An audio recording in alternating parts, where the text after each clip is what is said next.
আসসালামু আলাইকুম ভিউয়ার্স। আজকে আপনাদেরকে রাজশাহী জেলার খুব সুন্দর সুন্দর জায়গাগুলো দেখানোর চেষ্টা করব এবং আমি দেখব, আপনাদেরকে দেখাবো, একসাথে দেখব। তো চলুন একসাথে রাজশাহীর সৌন্দর্যগুলো উপভোগ করা যাক।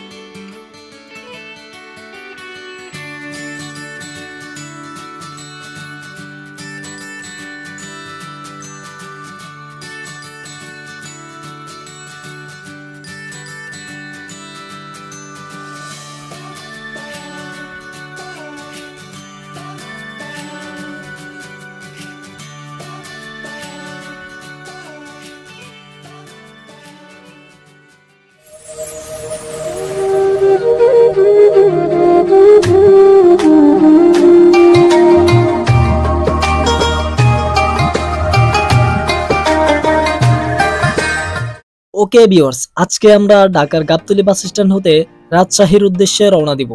ঢাকার গাবতলী ও ঢাকার মহাখালী থেকে অসংখ্য বাস রয়েছে যা কিনা রাজশাহী রুটে চলাচল করে। হানিফ, শ্যামলী, ন্যাশনাল ট্রাভেলস, গ্রামীণ ট্রাভেলস এগুলো রয়েছে। তো আজকে আমরা ন্যাশনাল ট্রাভেলসে একটি নন এসি বাসে করে রাজশাহী যাব।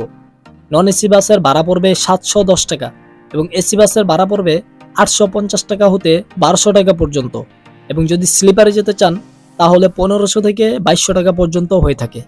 আর যদি লোকালে যেতে চান তাহলে 500 থেকে 600 টাকার মধ্যে আপনি রাজশাহী যেতে পারবেন। আর যদি আপনারা ট্রেনে যেতে চান তাহলে ভাড়া পড়বে 450 থেকে 600 টাকা, আর এসি ট্রেনে ভাড়া পড়বে 900 থেকে 1200 টাকা পর্যন্ত। কিন্তু আজকে আমাদের যে ট্যুর প্ল্যান রয়েছে এই ট্যুর প্ল্যান অনুযায়ী আজকে ট্রেনে গেলে আমাদের উল্টো রাস্তা হয়ে যাবে, তাই আমাদের বাসের রাস্তাটি সহজ হবে। কেন সহজ হবে একটু পরে বুঝতে পারবেন। ভিউয়ার্স, আমরা এখন রাজশাহী যাওয়ার আগে রাজশাহীর 32 কিলোমিটার আগে পুটিয়া বাস স্ট্যান্ডে নেমে যাব। সেখান থেকে ভ্যান ভাড়া করে আমাদের রাজশাহীর পুটিয়া রাজবাড়িতে এবং বাগা শাহী মসজিদ দেখার জন্য সহজ হবে। এই জন্যই বলেছিলাম যে ট্রেনে গেলে আমাদের রাস্তাটি উল্টো হয়ে যাবে, সেজন্য এখানে নেমে গেলাম। এই স্ট্যান্ডের নাম হলো পুটিয়া বাস স্ট্যান্ড। এখন একটি ভ্যান ভাড়া করে আমরা চলে যাব বাগা শাহী মসজিদ। সালাম ভাই, কোথায় যাচ্ছে এখন? আমরা যাচ্ছি বাগা। বাগা, এই যে এটা ঠিক করলাম মাত্র 200 টাকায়।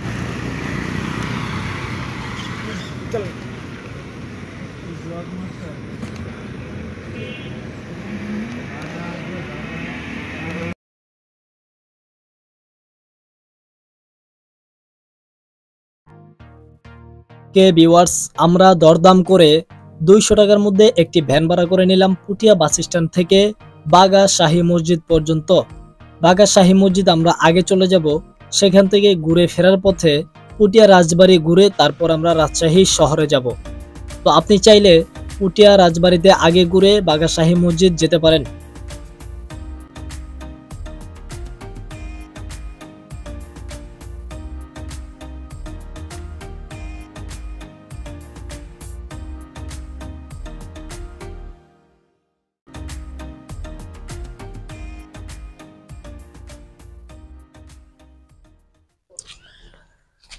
আমার পিছনে যে মসজিদটি দেখতে পাচ্ছেন এটি হলো বাগা শাহী জামে মসজিদ। এটি অবস্থান হলো রাজশাহীতে এর অবস্থান। রাজশাহী সদর থেকে এর দূরত্ব হলো প্রায় 40 কিলোমিটার। এই মসজিদটি প্রতিষ্ঠিত করা হয়েছে 1523 খ্রিস্টাব্দে। এটার প্রতিষ্ঠাতা হলো সুলতান নাসিরউদ্দিন নসরত শাহ, উনি এই মসজিদটির প্রতিষ্ঠাতা।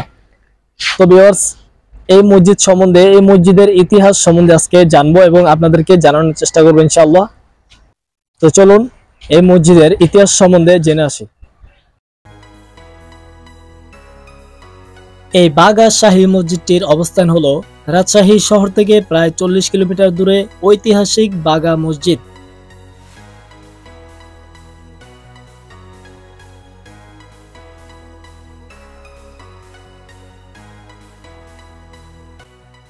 এই মসজিদটি ইট দিয়ে তৈরি প্রাচীন। এই মসজিদটির চারপাশে রয়েছে 4টি গম্বুজ এবং মসজিদটির মাঝখানে রয়েছে 2 সারিতে মোট 5টি করে 10টি গম্বুজ রয়েছে।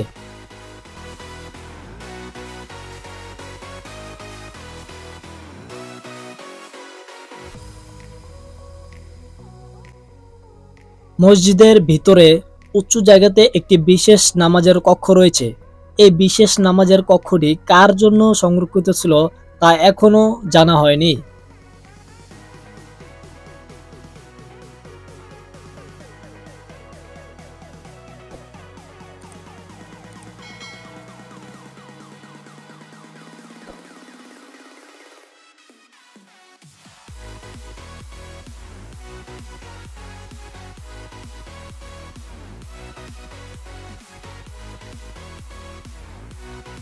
এই মসজিদটির পূর্ব পাশে যে 5টি দরজা রয়েছে সেই 5টি দরজা এখন চালু রয়েছে এবং বাকি যে দরজাগুলো রয়েছে উত্তর এবং দক্ষিণ দিকের দেয়ালেরগুলো সেগুলো বন্ধ করে দেওয়া হয়েছে।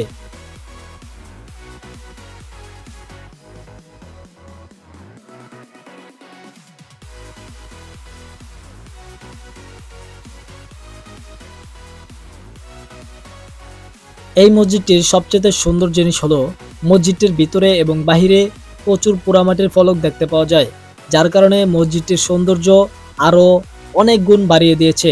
তাই আমার কাছে খুবই ভালো লেগেছে এই মসজিদটি, তাই আপনাদের কাছে শেয়ার করলাম। আপনারা কমেন্ট বক্সে জানিয়ে দিবেন যে এই মসজিদটি দেখতে আপনাদের কাছে কেমন লেগেছে।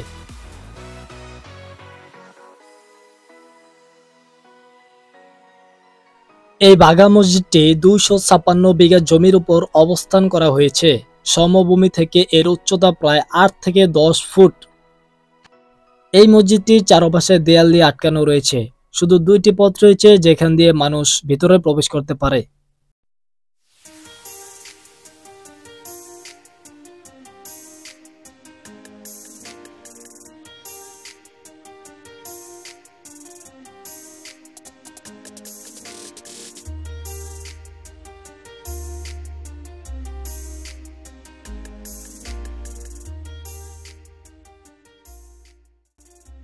ভিউয়ার্স, 1897 সালের ভূমিকম্পের ফলে এই বাঘা মসজিদের ছাদের যে অংশটুকু সেটা ক্ষতিগ্রস্ত হয়ে যায়।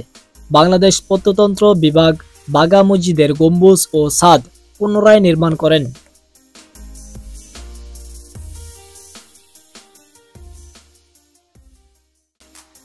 এছাড়াও এই বাঘা মসজিদের পাশে রয়েছে একটি মাজার শরীফ এবং রয়েছে একটি বড় একটি দিঘি।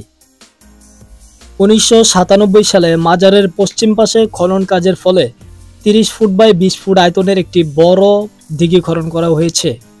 এই দিঘির একটি সুড়ঙ্গ পথ দিয়ে অন্দরমহলের সঙ্গে যুক্ত ছিল।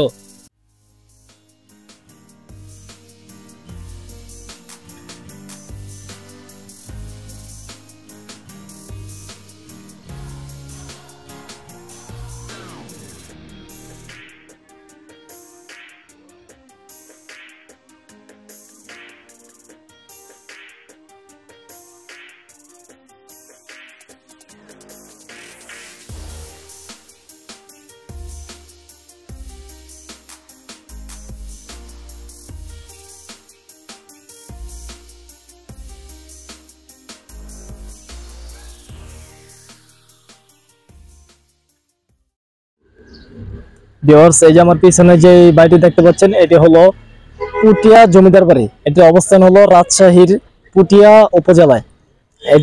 এটি দূরত্ব হলো রাজশাহী থেকে প্রায় 32 কিলোমিটার দূরে এর অবস্থান। তো চলুন এই জমিদার বাড়ির সম্বন্ধে আজকে জেনে আসি।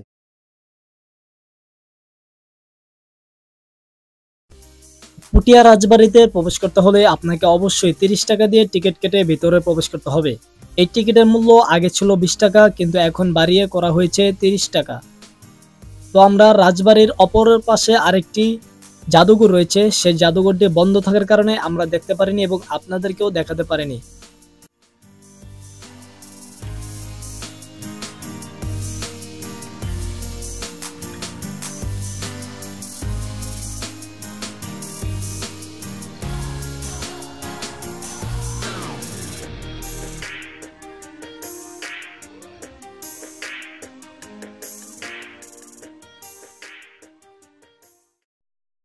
এই পুটিয়া রাজবাড়ির পূর্বে নাম ছিল পাচানি জমিদার বাড়ি। এই পাচানি জমিদার বাড়ি হচ্ছে মহারানী হেমন্ত কুমারী দেবীর বাসভবন। বাংলার ঐতিহ্যের মধ্যে রাজশাহীর পুটিয়া রাজবাড়ি অন্যতম।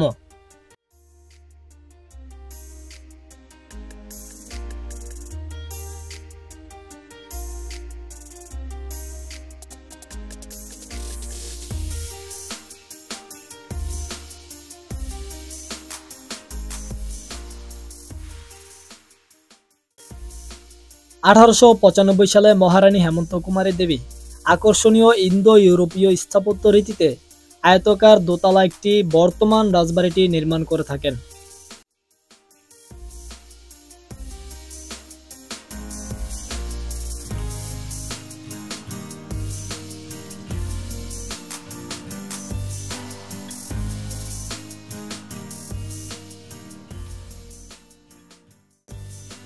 এই পুটিয়া রাজবাড়ির অবস্থান হল রাজশাহী জেলা সদর হতে প্রায় 32 কিলোমিটার উত্তরে অবস্থিত।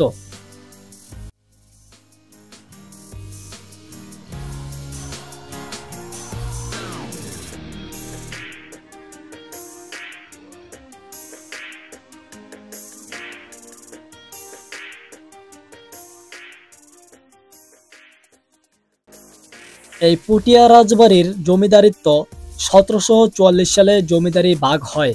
সেই ভাগাভাগিতে জমিদারের বড় ছেলে পান সম্পত্তির প্রায় 5.5 আনা এবং অন্য যে 3 ছেলে ছিল সেই 3 ছেলে পান 3.5 আনা।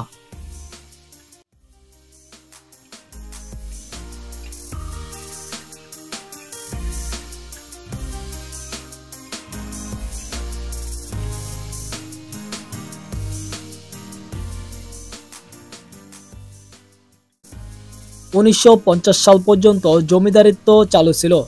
প্রথা বিলুপ্ত হলে পুটিয়া রাজবাড়ি জমিদারিও বিলুপ্ত হয়, কিন্তু জমিদারি বিলুপ্ত হলেও সে আমলে নির্মিত তাদের প্রাসাদ, মন্দির এবং অন্যান্য স্থাপনা এই জমিদার বাড়ি সহ সবকিছুই টিকে আছে।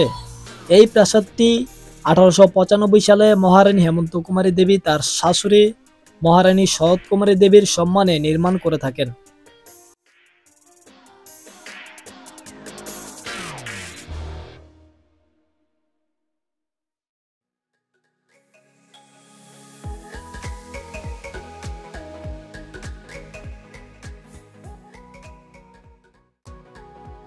এই পুটিয়া রাজবাড়ির ভিতরে রয়েছে অসংখ্য পুরনো দিনের ছবি। সেই ছবিগুলো সংরক্ষিত করে আয়নার ভিতরে রাখা হয়েছে।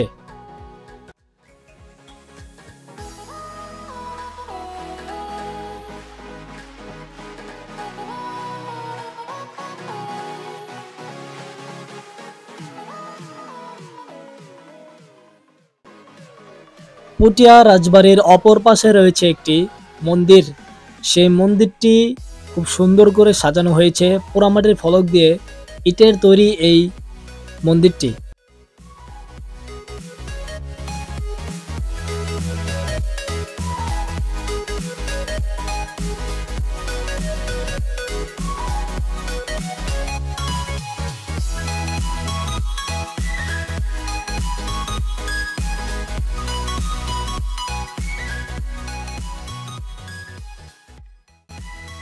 এই পুটিয়া রাজবাড়ির অপর পাশে আরেকটি বিশাল দিঘি রয়েছে। সেই দিঘিটির নাম হচ্ছে রানীমহল রানীর ঘাট। এই রানীর ঘাটে এই রাজবাড়ির যে রানীরা ছিল তারা এখানে গোসল করত। এই দিঘিটি ঘিরে রয়েছে সবুজে ঘেরা গাছপালা। খুব সুন্দর এই দিঘিটি।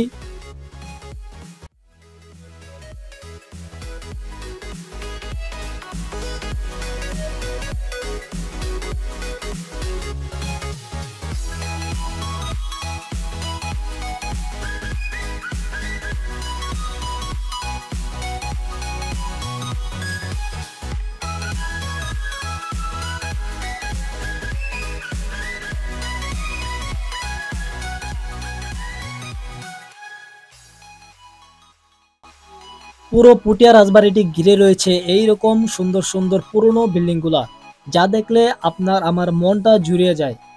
ইতিহাসের সাক্ষী হয়ে দাঁড়িয়ে আছে এই পুরাতন বিল্ডিংগুলা। চারপাশে সবুজে ঘেরা, খুব সুন্দর এই জায়গাগুলা।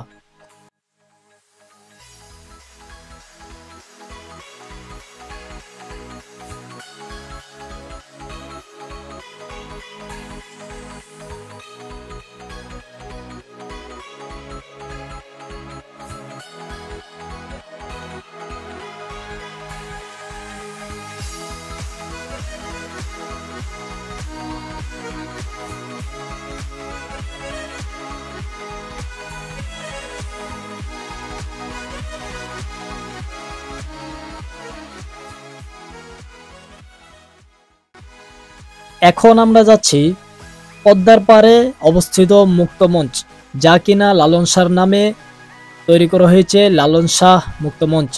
এই মুক্ত মঞ্চটিতে যেতে হলে জেলা সদর থেকে আপনাকে 40 টাকা রিক্সা ভাড়া দিয়ে এখানে যেতে হবে।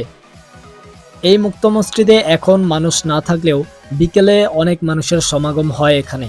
এখান থেকে বর্ষাকালে খুব সুন্দরভাবে পদ্মার পাড়ের সৌন্দর্য উপভোগ করা যায়।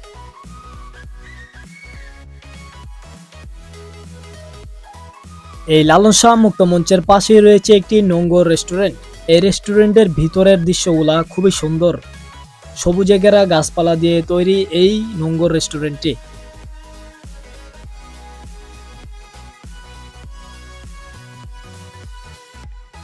ভিউয়ার্স, এখন যে জায়গাটি দেখতে পাচ্ছেন এটি হলো আইবাদ। এই রাজশাহী জেলা সদর থেকে একটু দূরে পদ্মার পাড় ঘেরে 5টি বাঁধ তৈরি করা হয়েছে। তার মধ্যে অন্যতম হলো আইবাদ এবং টিবাদ। আইবাদটি হলো আইয়ের মতো দেখতে, তাই এই বাঁধটির নাম দেওয়া হয়েছে আইবাদ। এবং আরেকটি বাঁধ রয়েছে, সেখানে আমরা একটু পরে যাব। সেই বাঁধটি টি এর মতো, তাই সেই বাঁধটির নাম দেওয়া হয়েছে টিবাদ। এই টিবাদ এবং আইবাদে বিকেল হলে মানুষের ভিড় জমে যায়। খুব সুন্দর পদ্মার পাড়ের এই দৃশ্যগুলো দেখার জন্য নানান জায়গা থেকে মানুষগুলো ছুটে আসে এই আইবাদ এবং টিবাদে। এখানে আসতে হলে আপনাকে রাজশাহী জেলা সদর থেকে 50 টাকা দিয়ে অটো বা মিশুক দিয়ে আসতে হবে এখানে।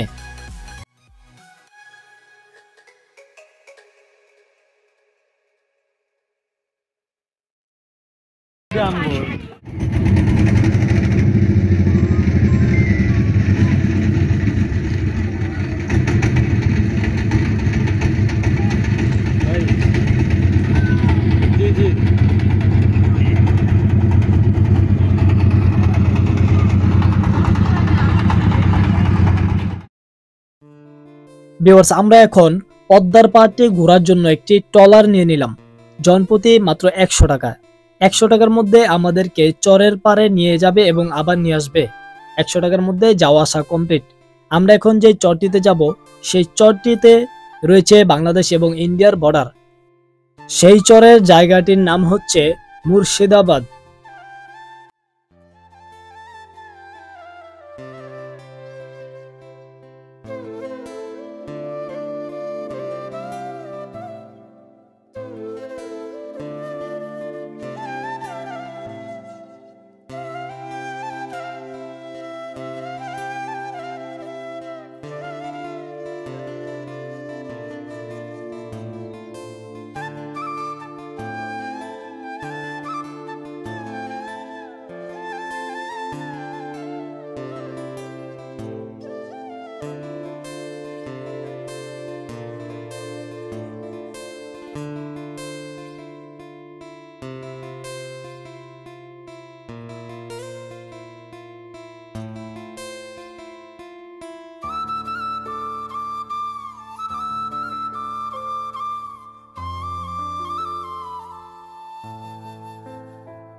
ভিউয়ার্স, এই রাজশাহীর টিবাদে এসে সেখান থেকে ট্রলার দিয়ে চলে আসলাম এই যে এই পার। ওই যে দেখুন, ওই পাশ থেকে আমরা ওই যে ট্রলারটি দেখতে পাচ্ছেন পিছে, ওই ট্রলার দিয়ে চলে আসছি এই পারে চরে। এই যে দেখুন আমার এই সাইডে, এই দেখুন পিছন সাইডে দেখছেন, এই সাইডটি হলো ইন্ডিয়া এবং বাংলাদেশের বর্ডার। একই জমিনের মাঝখানে বাংলাদেশের বর্ডার, মুর্শিদাবাদ যাকে বলা হয় আর কি।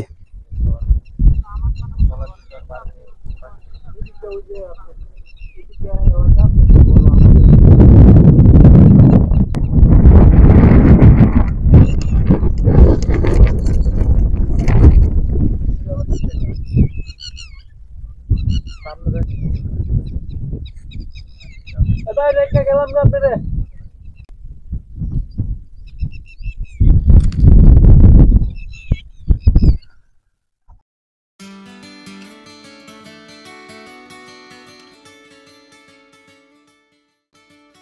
ভিউয়ার্স, এখন আমরা যে জায়গাটিতে আছি এটি হচ্ছে বাংলাদেশের সবচেয়ে সুন্দর এবং পরিষ্কার পরিচ্ছন্ন একটি শহর, যা অবস্থিত রাজশাহীতে।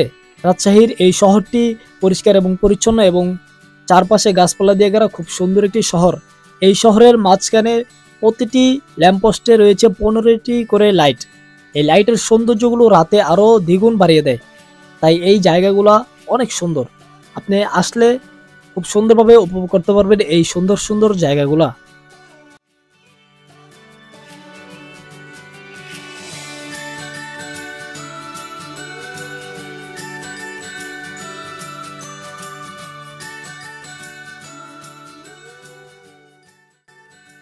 ভিউয়ার্স, রাজশাহী ভ্রমণের ভিডিওটি আজকে আমার এই পর্যন্তই।